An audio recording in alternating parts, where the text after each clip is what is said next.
সপোন কি? কিয় দেখে এই সপোন মানুহে? এনেকুৱা প্ৰশ্নৰ উত্তৰ বিচাৰি কেতিয়াবা আপুনিও হাইৰাণ হয়নে? আচলতে সপোন হ'ল মানুহৰ অৱচেতন মনত চলি থকা কিছুমান ঘটনাৰ অংশহে, যাক আমি নিদ্ৰাৰত অৱস্থাত চিনেমা এখনৰ দৰে নাইবা কেতিয়াবা টুকুৰা টুকুৰকৈও দেখা পাওঁ। আচলতে আমাৰ শৰীৰটোৱে যেতিয়া ভাগৰি পৰে, নিদ্ৰা দেৱীৰ কোলাত যেতিয়া বিশ্ৰাম লয়, কিন্তু আমাৰ মগজুটো সক্ৰিয় হৈয়ে থাকে, তেতিয়া আমাৰ মনৰ মাজত চলি থকা কিছুমান ঘটনাৰ দৃশ্যাংশ সপোন হিচাপে দেখা পাওঁ। কিন্তু কেতিয়াবা এনে কিছুমান সপোনো দেখা পাওঁ, যিবোৰ সপোনে আমাক কিবা ঘটনাৰ আগজাননী দিয়ে। সপোনত দেখা কিছুমান ঘটনাই আমাক ভৱিষ্যতে আমাৰ জীৱনলৈ আহিব পৰা বিভিন্ন সংকটৰ নাইবা স্বাচ্ছন্দ্যৰ বিষয়েও অৱগত কৰায়।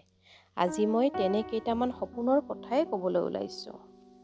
নমস্কাৰ, জীৱনাদৰ্শ নামৰ ইউটিউব চেনেলটোলৈ আপোনালোকক স্বাগতম।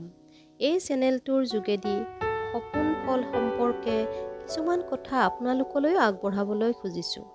আশা কৰোঁ ভিডিঅ'টো ভাল পাব। ভাল পালে লাইক, শ্বেয়াৰ আৰু ছাবস্ক্ৰাইব কৰিবলৈ নাপাহৰিব, যাতে আন 10 জনে এই কথা শুনিবলৈ পায়। এতিয়া আহিছোঁ সপোনৰ কথালৈ। আমি সপোনত প্ৰায়েই সাপ দেখিবলৈ পাওঁ। দৈনন্দিন জীৱনত কেতিয়াও সাপৰ মুখামুখি নোহোৱা ব্যক্তিৰ সপোনতো সাপে খেদি আহে। কিয় বাৰু? আচলতে সপোনত সাপ দেখাৰ বহুকেইটা অৰ্থ লুকাই আছে। যদি আপুনি সাপ দেখে, তেন্তে শত্ৰু বৃদ্ধি হ'ব। যদি সাপে খেদি অহা দেখে, তেন্তে মামলা মোকৰ্দমা হ'ব। যদি সাপে দংশন কৰা দেখে, তেন্তে হঠাৎ অৰ্থ ক্ষতি হ'ব। কিন্তু সাপ মাৰি থকা দেখিলে শত্ৰু বশ হ'ব। এতিয়া আহোঁ ঈশ্বৰ, ভগৱান বা আল্লাক সপোনত দেখিলে লাভ কৰা ফলাফল।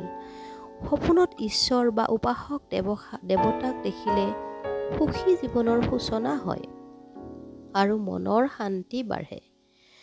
ঈশ্বৰৰ দূত দেখিলে মনৰ আনন্দ বাঢ়ে। মছজিদ দেখিলে ধৰ্মত মতি আহিব। আনহাতে মন্দিৰ দেখিলে নানাভাৱে অৰ্থ আহিব। শেষ ৰাতি দেখা সপোনৰ শীঘ্ৰে ফল পোৱা যায়। আনহাতে দিনৰ ভাগত দেখা সপোন প্ৰায়েই নিষ্ফল হয়। পূৰ্ণিমা তিথিত শেষ ৰাতিৰ সপোন সোনকালেই ফলিয়ায়। সপোন দেখাৰ পাছত যদি অশুভ বুলি মনত হয়, তেন্তে দান ধৰ্ম কৰি সপোন নিষ্ফল কৰিব পাৰি। তদুপৰি ডাঙৰ গছ, নদী আদিত সপোনটো কৈ দিলে নফলিয়াই বুলিও কোৱা হয়।